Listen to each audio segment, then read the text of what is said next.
Hi, I'm Christina Weed, and I am the principal attorney at the law offices of Christina Weed.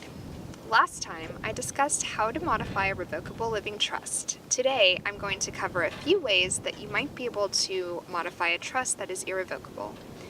Perhaps you need to make a distribution to a certain beneficiary, but it's not permitted, or perhaps you would like to change the corporate trustee to an individual trustee.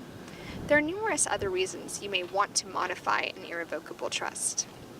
If you believe that you would like to try to modify an irrevocable trust, and you believe you have a good reason for doing so, you should meet with a lawyer who practices in this area right away.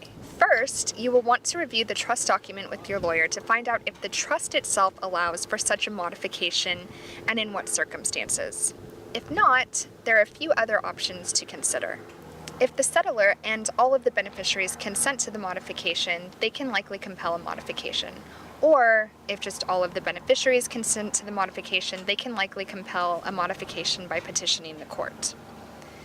If the settlor and only some of the beneficiaries consent to the modification, they may be able to compel a modification upon petition to an appropriate court and a showing that the non-consenting beneficiaries will not be substantially impaired by the modification or termination.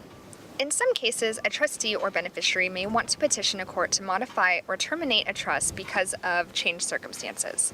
If the changed circumstances were not known or anticipated by the settlor and frustrate a material purpose of the trust modification or termination may be necessary.